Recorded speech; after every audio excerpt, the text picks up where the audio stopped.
Hello everyone, welcome to the Hand Spinner Review Spot YouTube channel. You can click the link in the description below to go to our Facebook page, but in the meantime, if you like what we're doing here, please hit the subscription button and give us that support. It really helps us out and helps us keep on going with what we're doing here. So, what are we looking at today? Well, it's the second release from WE Knives in their spinner range. It's the WE Knives S02. Spinner 02, I guess, and as you can see here, this one's the purple and blue finish. There's also a raw titanium one, and on top of that I think there's a bronzy coloured one as well. And yeah, so let's get right into it with some size comparisons. So there we go, the WE Knives S02, as I say, then probably the most relevant size comparison. This is the S01, albeit in a different finish to the ones that were originally available. Let's put a Casfly Crusader in there, the U13 Sun Kong spinner, a rotor blade stubby,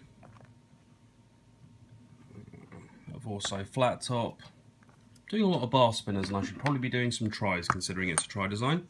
Whoops, there it is with the rotor blade tri stubby. And to tell you what, we'll do one more. Size comparisons really aren't that exciting, are they?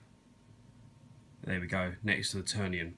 So as you can see, it's a relatively conventionally sized tri-spinner. You can see it next to the Turnian there. It's, yeah, pretty stock. Nice even size, very approachable for lots of different hand sizes. And in general outline, moving on from the size itself, this is interesting. It has the sort of outline that it's almost like a miniaturized bearing wrap. It's a very classic looking tri-spinner. And then with how they've done these circular sections here, it really does look very reminiscent of the classic bearing wrap tri design. It's very, very nice. And WE Knives, I have touched on them considerably in the previous review, so I'll pop a link in the description box below so you can go over to that original review if you want to know a bit more about them. Essentially, they're a Chinese knife company. They do very, very high-end knives. They produce an awful lot. There's a lot of output. And indeed, in that first video, I think I did say that I didn't think it would be long before we saw a second spinner from them, and it really hasn't been. So, let's have a good look at it.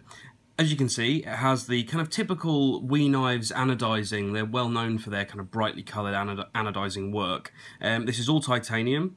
It's 55 grams, I think it's certainly in that region. And it's quite curious. It's quite a sort of flat edge design. You've got these rounded lobes, as you can see. Then I think probably what's particularly intriguing about it, apart from the colour, which is very, very nice, it's been interestingly done. It looks like it's probably been stonewashed, but then the flat portions have been just buffed to a slightly higher shine and then anodized, which gives this kind of nice two-tone appearance. Then you have some concentric circles machined around these sections here, which look really nice. And then, really curiously, and I think these are a bit of sort of a division line for whether or not people like this, it's got a little, well, these silicon nitride, I would presume anyway, ceramic bearings pressed into each side. Now, there's a slightly nipple quality thing going on there, which was pointed out by some people at the very earliest stages of this being released. I kind of agree, although I do think overall it is an attractive spinner. It's an odd design choice. It doesn't have any functional use, as far as I can tell, apart from the fact they're quite nice to run your finger over because they're a different texture to the rest of the body. Make of that what you will. Yeah, it's curious. Then we've got the buttons. The buttons are almost completely unique, as far as I can tell, and I was really surprised when I got them. When you unscrew them, effectively what you have is an outside piece here, which is actually running independently from this separate section. So bear with me a second now, because this is going to be one of those ludicrous times when I unscrew something, and I'm deeply aware of the fact that people are watching my channel and actually being treated just as someone unscrewing something. Bear with me a second, there we go. So, let's have a look at how this works. And then we'll talk about the bearing as well. So here's the button assembly, which is really curious. You've got this actual threaded section that's got this little sort of sandblasted WE Knives logo on the top with the polished logo itself. Then this anodized titanium blue collar that slots into. Hopefully my fingers aren't getting in the way too much, as you can see. So that's actually loose in there, which is really curious. And then this other section, which again is another loose piece, and then a little screw to match the screw boss on the other side. Very unusual, but it's perfectly functional. It just feels a little bit more complicated than it needs to be. I'm not really sure why they did that, but you can see it's a 4-part button system, which it's the first time I've seen that.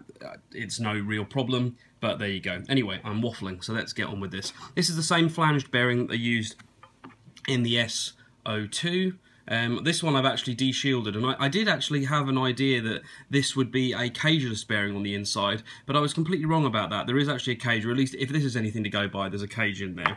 It's a nice bearing, it runs really well, you can de-shield it if you like. I wouldn't in this particular instance, because it seems to do a perfectly good job. So let's get this back together, which is, again, another one of those situations where you're going to watch me screwing things. Bear with me. Oh god, that sounded terrible. It was a Nick Shabazz moment, that was. What's he say? Hashtag not a brilliant man.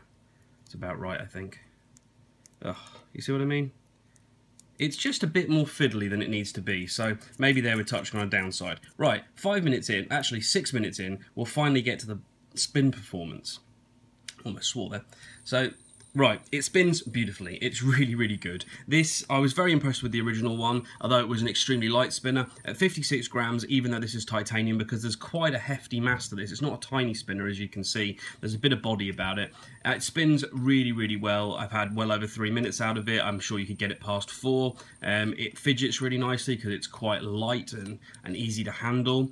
It's just a really, really nice spinner in hand. Again, I was very impressed with the original one, and I think if anything, they probably surpassed it with this tri-design. It's easy to fidget with because of the fact that it hasn't got negatively tapered arms technically, because they do actually flare out. Because they're so rounded, you can catch it and release it almost anywhere with no problem at all. It switches fingers really nicely. It's just lovely to handle.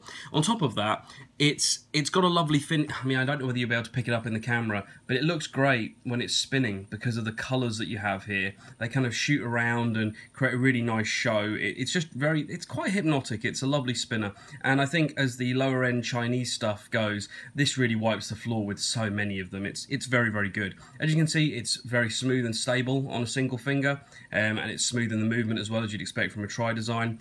It's just a very effective spinner. Downsides. Okay, well, there isn't really a true chamfer around the edge. I don't think it's particularly uncomfortable because of the finishing work that's been done, but some people might find that a little bit of a hot spot, and I certainly wouldn't argue if you did. I don't think that these balls, apart from their visual cue, as it were, are that comfortable. When you do a reverse flick, if you get them at the wrong point in your finger, particularly if you're a big Jessie like I am, it's just a little bit uncomfortable. It's not horrible by any means, but it is something to mention. It's a tiny thing.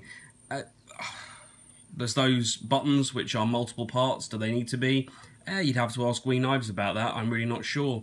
There's a very tiny bit of movement on the button, but I'm nitpicking to the extreme here just to try and find something to let you know. But I have to say, when you consider the price that these are, and head to either Twisted Assisted in the UK or a lot of the knife sites like Blade HQ and places like that tend to stock these, the prices vary slightly, but they're very competitive for what you're getting. And when you consider the cost of this compared to lots of US made pieces, you're getting a lot of value for money here, and I recommend it perfectly happily. So, slightly scatty review there, I'm sorry about that, but that is the Wee Knives S02.